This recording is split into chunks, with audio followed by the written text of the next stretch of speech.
خبرونو سرټکي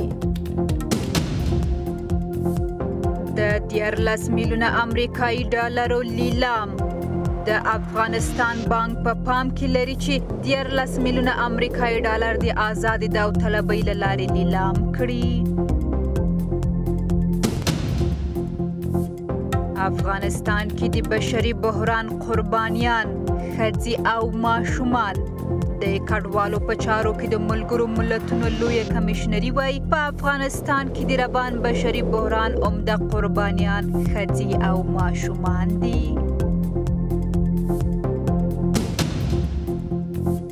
د عمران خان له دندې ګوښه کول. د پاکستان صدر اعظم عمران خان د ملي اسمبلۍ لخوا د عدم اعتماد رای تر اخیستو وروسته له واک څخه لرې کړای شو.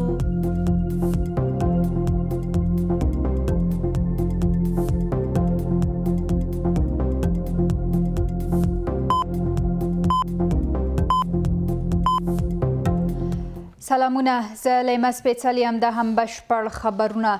د افغانستان بانک په پام کې لري چې نن یک شنبه 14 میلیونه امریکایي ډالره د آزادې داوطلبۍ له لارې لیلام کړي. باختر دولتي آژانس راپور ورکړی چې دغه کار د بهرنیو اسعارو پر وړاندې د افغانیو د ارزښت د ثابت پاتې کېدو لپاره کیږي. که څه هم د پخوا په پرتله د ډالرو په وړاندې د افغانیو ارزښت یو څه ثابت شوی، خو خلک شکایت لري چې د خوراکي او نورو ضروري شیانو بیې لا هم ټیټې شوي دي. د کډوالو په چارو کې د ملګرو ملتونو لویه کمیشنري وایي په افغانستان کې د روان بشري بحران عمده قربانیان ښځې او ماشومان دي. دغه ادارې په خپل ټویټر کې لیکلي په افغانستان کې په میلیونونه انسانان له خپلو کورونو بې ځایه شوي دي. د کډوالو په چارو کې د ملګرو ملتونو د لویې کمیشنرۍ په وینا دغه کسان اوس د خوړو او سرپناه په لټه کې دي. د امریکا او اروپایي هیوادونو استازو د افغانستان د روان وضعیت په اړه ناسته کې وویل د اړیکو عادي کېدل او د مرستو دوام د اسلامي امارت په کړنو پورې اړه لري. دوی په یوه ګډه اعلامیه کې پر نوي افغان حکومت غږ کړی چې د بشر دوستانه مرستو مخه دې نه نیسي او د سمدستي د منځني او لیسو د نجونو پر زده کړو بندیز لرې کړي. د اعلامیې په یوه برخه کې د افغانستان په یو ټول شموله سیاسي بهیر کې د ښځو، مذهبي ډلو او اقلیتونو د معنوي ګډون غوښتنه شوې او د یو ټول شموله حکومت پر اړتیا ټینګار کړی دی. د افغانستان په اړه د امریکا او اروپایي هیوادونو ناسته. دغه ناسته چې تېره اونۍ په بروکسل کې ترسره شوه د امریکا، بریټانیا، فرانسې، آلمان، ایټالیا، ناروې او د ملګرو ملتونو نړیوال بانک او یونیسف بنسټ استازو پکې ګډون کړی و. دوی د یوې ګډې اعلامیې په خپرولو سره ویلي چې له افغانستان سره مرستې نړیوالې ټولنې او د افغانستان خلکو سره د اسلامي امارت د کړو ژمنو د عملي کېدو پورې تړاو لري. د اروپایي ټولنې استازی توماس نیکولسن وایي دوی د نجونو پر مخ د ښوونځیو تړلو پاتې کېدو پریکړه غندي او دا کار د اسلامي امارت له لوري کړو ژمنو سره په ټکر کې بولي. ټینګار پر دې شوی چې د افغانستان هر وګړی د دغه هیواد په هر ولایت کې د جنسي توپیر په نه پام کې نیولو سره په هره کچه د تحصیل برابر حق لري. اسلامي امارت باید د نجونو ښوونځیو د نه تګ په پریکړه له سره کتنه وکړي. موږ ټینګار وکړ چې له افغانستان سره مرستې د نجونو ښوونځیو د ور پرانستو پورې تړاو لري. پخواني ولسمشر هم یو ځل بیا د اسلامي امارت غوښتي چې د نجونو پر مخ د ښوونځیو ور پرانیزي. برای حکومت کردن و سیاست کردن در افغانستان یک راه و یک گزینه وجود داره و او عبارت از پذیرفتن تمام ارزش‌های حقوق بشری، آزادی‌های شهروندی و اساسی مردم افغانستان و هماهنگ ساختن خود با تمام ارزش‌ها و پرنسیپ‌های بین المللی هست. لویدیځ هیوادونو همدارنګه ویلي چې په افغانستان کې د یو معتبر او پراخ بنسټه حکومت جوړېدو لپاره د ښځو او مذهبي اقلیتونو ګډون مهم دی او د ټول شموله حکومت پر جوړېدو ټینګار کوي. د اعلامیې پر بنسټ د سیاسي ګوندونو مشرانو سره د اسلامي امارت تعامل او په افغانستان کې د وګړو حقونو ته درناوی اړین دی.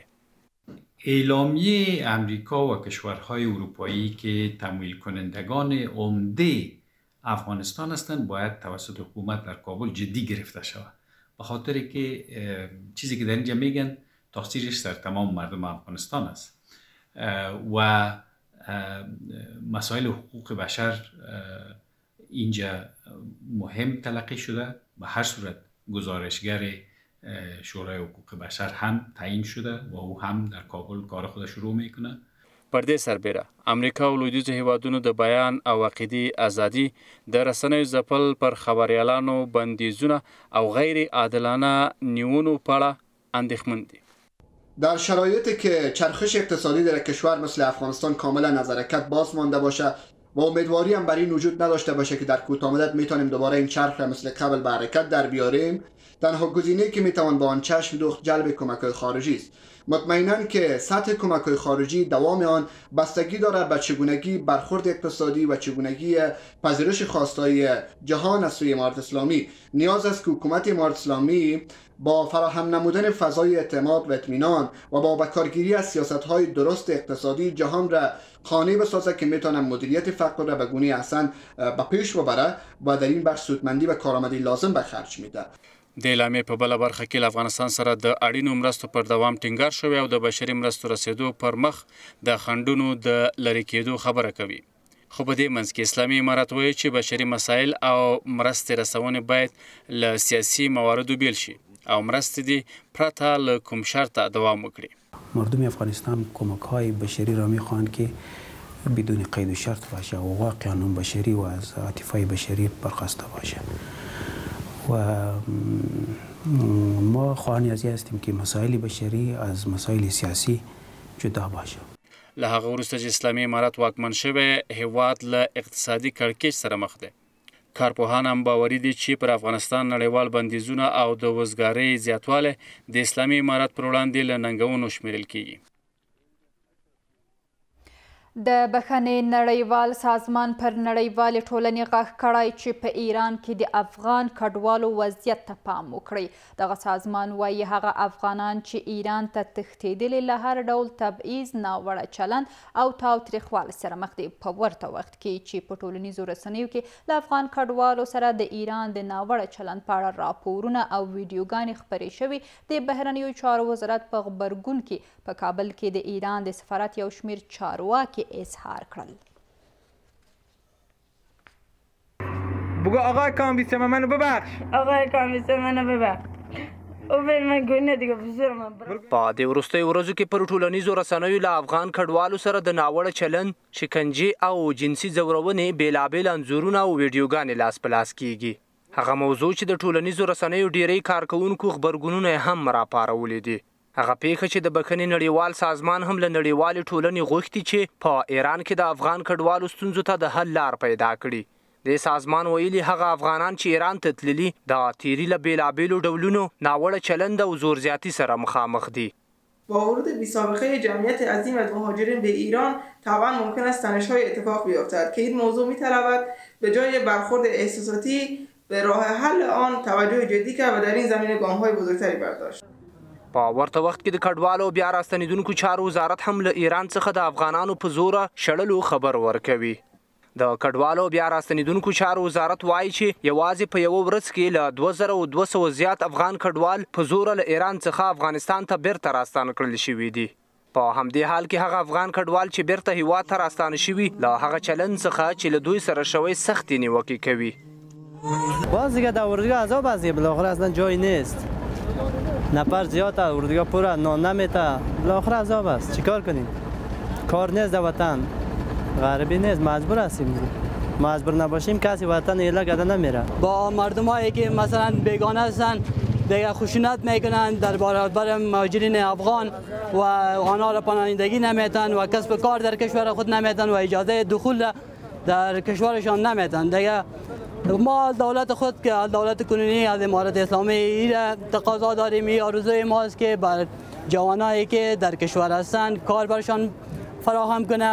د دې ځوانانو یو شمېر وایي چې د کار د نشتون، بېوزلۍ او د اقتصادي ستونزو د زیاتوالي له امله له زرګونو خطرونو سره سره د کډوالۍ لار غوره کړه. اوس چې بیرته هیواد ته راستانه کړل شوي له نامعلومې راتلونکي او بې برخلیکتوبه شکایت کوي. جا دیگه اینجا کار نبود دیگه، افغانستان مجبور شدیم بریم اونجا به خاطر کار. کشور بیکاری است، کاربار نیست، روزگار نیست، کلش به وظیفه است، کلش بیکار است. اینجا کلش میره به ایران، میره به ایران پس رد مرز میکنه.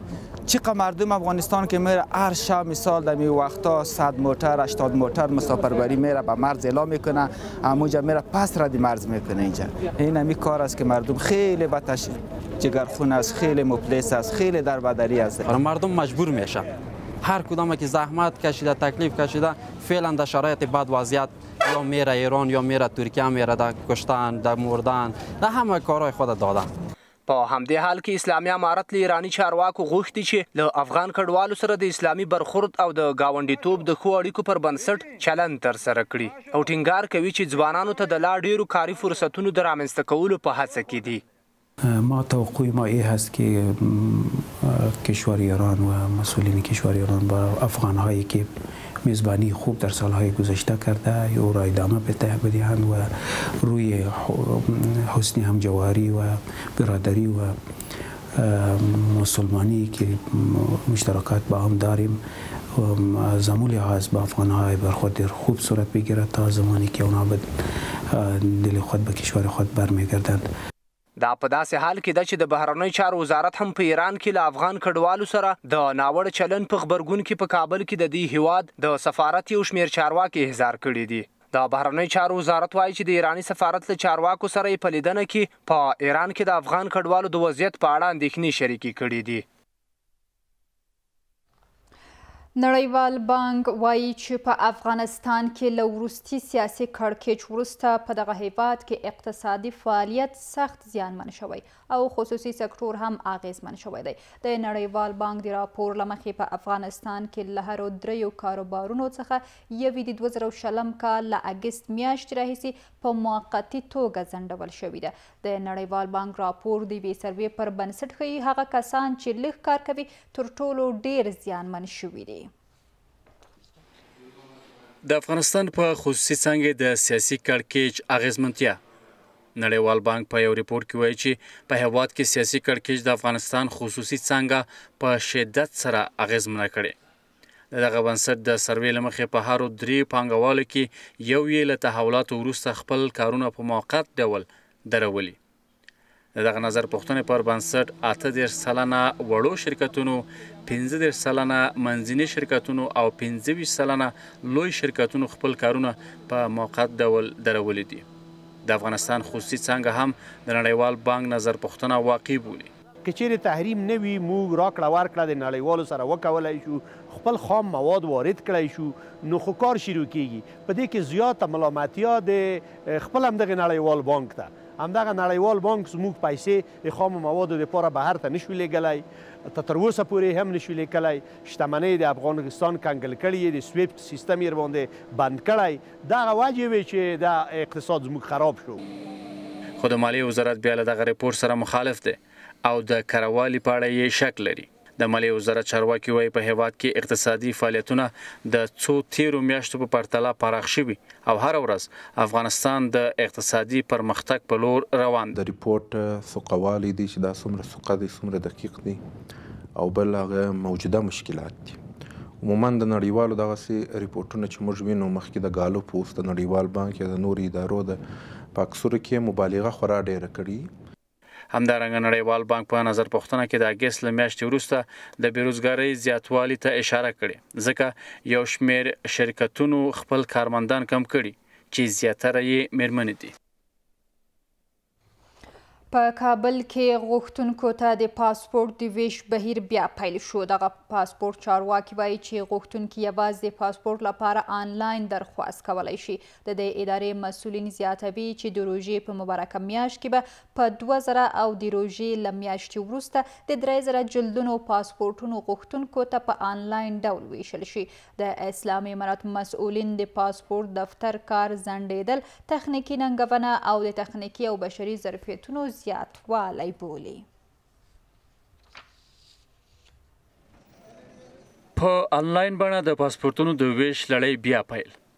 د پاسپورتونو ریاست مسؤلین د پاسپورتونو د ویش بیا ځلې خبره کوي، خو له یو توپیر سره چې دا ځل د هر ولایت وګړي کولی شي په پلازمینه کابل کې خپل پاسپورتونه ترلاسه کړي.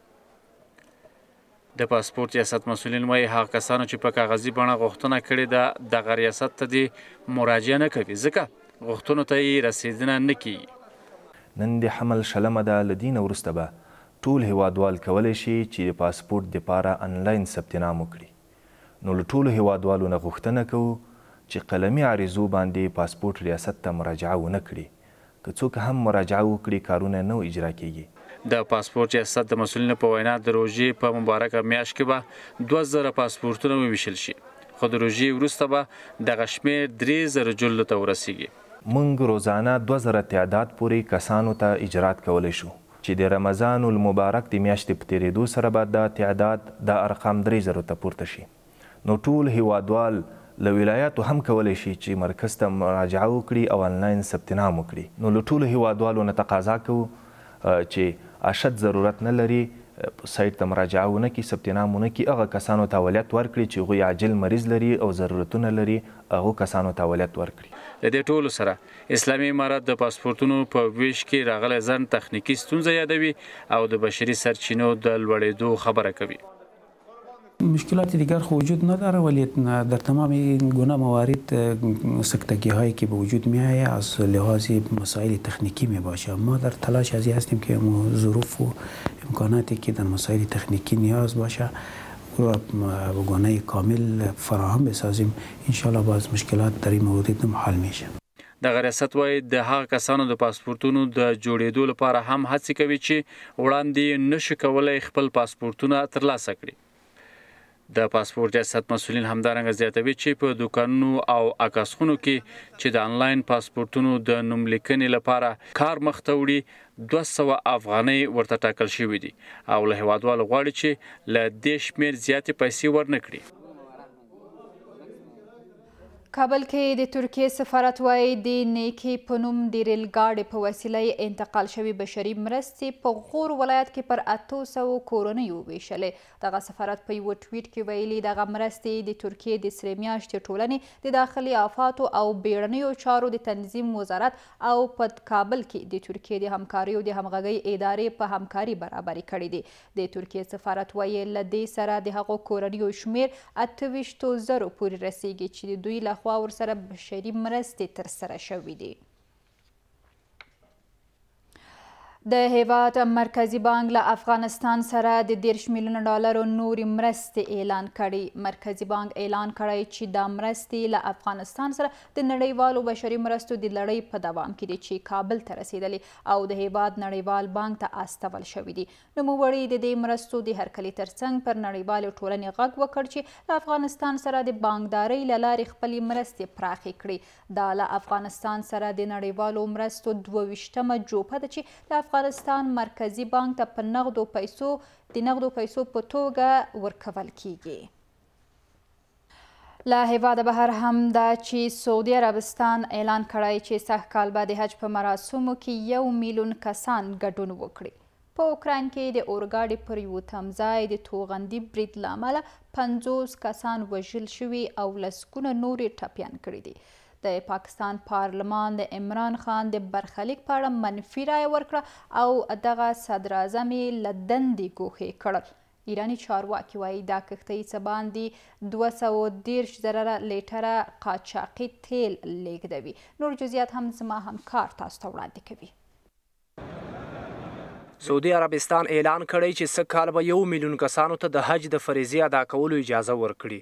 د سعودي دولتي رسنیو د چارواکو له قوله ویلي هغه حاجیان چې عمرونه یې تر 15 کلونو کم وي، معاینه شوي وي او د کورونا وایروس په وړاندې بشپړ واکسین شوي وي. تیر کال یوازې د سعودي عربستان له دننه څخه شاوخوا 80,000 کسانو د کورونا وایروس د خپرېدو د مخنیوي په خاطر په حج کې ګډون کړی و. یو کال وړاندې یوازې په سعودي عربستان کې شاوخوا 1000 کسان د حج د فریضې د ادا کولو لپاره غوره شوي وو. د کورونا وایروس له خپرېدو وړاندې هر کال له ټولې نړۍ څخه شاوخوا 2 میلیونه کسان د حج فریضې ادا کولو لپاره سعودي عربستان ته تلل. په اوکراین کې د اورګاډي پر یو تمځای د راکټي برید له امله تر 50 ډیر کسان وژل شوي او لسګونه نور ټپیان دي. ټول قربانیان ملکیانو چې غوښتل د اوکراین په ختیځ کې له یو ښاره ووځي، خو د روسي ځواکونو له لوري د توغندیو په وسیله په نښه شول. د اوکراین ولسمشر ولادیمیر زیلنسکي دغه خونړي برید په اړه د سخت نړیوال غبرګون غوښتنه کړې او ویلي دي که روسیې ته سزا ورنکړل شي د دې شر مخه به ونه نیول شي. په ورته وخت کې د اروپایي ټولنې د کمیسیون د مشرې ارسولا وان او د اروپایي ټولنې د بهرنۍ تګلارې مشر جوزف بوریل په ګډون د اروپایي ټولنې یو شمېر لوړپوړي چارواکي د اوکراین پلازمینې کیف ته ځي. دغه برید په نړیواله کچه پراخ غبرګونونه پارولي دي، خو روسیې په دې هیواد کې د جرمني څو بنسټونو او نړیوال سازمانونو له فعالیته منع کړي دي. د روسیې د عدلیې وزارت اعلان وکړ چې په هغه هیواد کې د آلمان او د بخښنې نړیوال سازمان او د بشري حقونو د څار سازمان ته د نږدې بنسټونو فعالیتونه ځنډولي دي. د پاکستان صدر اعظم عمران خان د ملي اسامبلې لخوا د عدم اعتماد رای تر اخیستو وروسته له واک څخه لرې کړای شو. نن یکشنبه تر 14 ساعته ځنډ او تېره شپه ناوخته د اسامبلې د مشر اسد قیصر تر استعفا وروسته د ملي اسامبلې د ولسي جرګې د 342 غړو له جملې 140 د عدم اعتماد په پلوۍ رایه ورکړه. د عدم اعتماد رای اخیستو لپاره 102 رایو ته اړتیا وه. قیصر چې د عمران خان عمده متحد ګڼل کیږي ویلي نه غواړي د هغې جلسې مشري وکړي چې د عمران خان د لرې کېدو لپاره رابلل شوې ده. احتمالاً اسامبله به سبا دوشنبه د نوي صدر اعظم لپاره رایه ورکوي. د پاکستان د مسلم لیگ نواز ګوند مشر شهباز شریف چې د اپوزیسیون مشر هم د عمران خان ته د عدم اعتماد رای ورکولو غوښتنه کړې وه او ویلي وو که عمران خان له واکه لرې کړی شي د متحدان به د نوي صدر اعظم په توګه ونوموي. عمران خان له واک څخه تر لرې کېدو وړاندې ویلي وو که د نه باور رای ورکړل شي نوی حکومت به په رسمیت ونه پیژني. عمران خان په 2013 زیږدیز کال کې د عمومي انتخاباتو په نتیجه کې د صدر اعظم په توګه ټاکل شوی و، خو اپوزیسیون وخت ناوخت ورباندې انتقاد کاوه چې هغه ټاکنې رڼې نه وي او هغه د پوځ په مرسته د درغلیو په نتیجه کې بریالی شوی دی. هغه تور چې عمران خان او د ګوند تحریک انصاف پاکستان رد کړی دی. ایرانی چارواکي وایي د سپاه پاسداران انقلاب ځواکونو په فارس خلیج کې یوه بهرنۍ بیړۍ چې قاچاق شوي تیل یې لیږدول نیولی دی. د هرمزګان ولایت ترې محکمې ویلي دي چې په دې کښتۍ کې له 260 لیترو څخه زیات قاچاقي تیل بار و او د عملي 11 تنه بهرني غړي نیولي دي. ویل کېږي یوه ایرانی کښتۍ چې 100,000 لیتره ډیزلي تیل قاچاق شوي هم نیولې او غوښتلي چې دغه بهرنۍ کښتۍ ته تیل ورکړي. د نیول شوې کښتۍ او د هغې د عملي د هویت په اړه جزئیات نه دي خپاره شوي. په تېرو وختونو کې په فارس خلیج کې د کښتیو نیول د ایران او نورو هیوادونو ترمنځ د ډیپلوماتیک کړکېچ لامل شوي دي. د ورزش په ډګر کې هم دا چې د عباس کریمي له بریا څخه دغه لامبو وهونکي په 50 مترو کې د سرو زرو مډال وګاټه. د افغانستان د فوټسال ملي لوبډلې څخه د آلمان د بونډسلیګا فوټبال سیالۍ همچنان د انګلستان فوټبال غوره لیګ او همدارنګه د هسپانوي لالیګا فوټبال لیګ په اړه هم په زړه پورې خبرونه لرو. عباس کریمي یو معیوب لامبو وهونکي د پرتګال د پاراوډ لامبو سیالیو کې لوبه وګټله. عباس په سیالۍ کې د 50 مترو په برخه کې د سرو زرو مډال وګاټه او د سرو زرو له مډال سره له سیالۍ ووت. ټاکل شوي چې کریمي سبا د 50 مترو شاته سټروک سیالۍ وکړي. د افغانستان د فوټسال ملي لوبډله د اسیا کپ د غوراوي سیالیو لومړۍ لوبه له تاجکستان سره کوي. افغانستان تر دې وړاندې په ایران او قرغیزستان کې 2 تمریناتي کمپونه او دوستانه سیالۍ ترسره کړي دي. افغانستان به په دویمه او دریمه لوبه کې د دوشنبې په ورځ د ازبکستان او د سه شنبې په ورځ له نیپال سره مخامخ شي.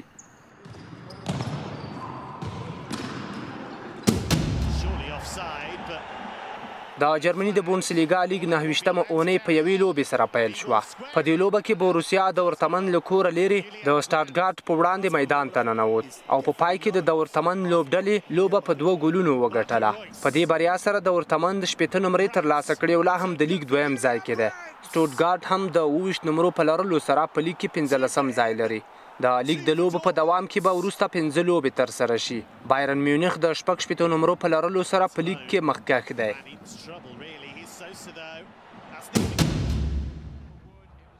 د انګلستان غوره لیګ د 22 اونۍ څخه یو لوبه ترسره شوه. په دې لوبه کې نیوکاسل د ولفرهمپټون په وړاندې میدان ته ننوت چې د نیوکاسل په وړاندې د 1-0 په بریا سره پای ته ورسېده.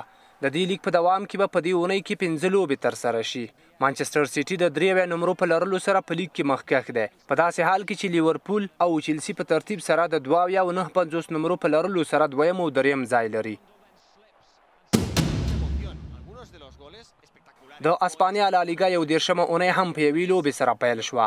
سیویلا په کور دننه لوبه کې ګراناډا ته 4-2 ماتې ورکړه. په دې بریا سره سیویلا 80 نمرې لري او د لیګ په 2م ځای کې ده. د دغه لیګ د لوبو په دوام کې به 4 لوبې ترسره شي چې د شپې تر ټولو مهمه لوبه به د ریال مادرید ګیتافي سره وي. مادرید لا هم د 9 نمرو سره د لیګ په سر کې ده. قدرمنو لیدونکو د نن پښتو خبري ټولګه هم دلته پای ته رسیږي. ستاسو له ملتیا نړۍ مننه. الله مو مل.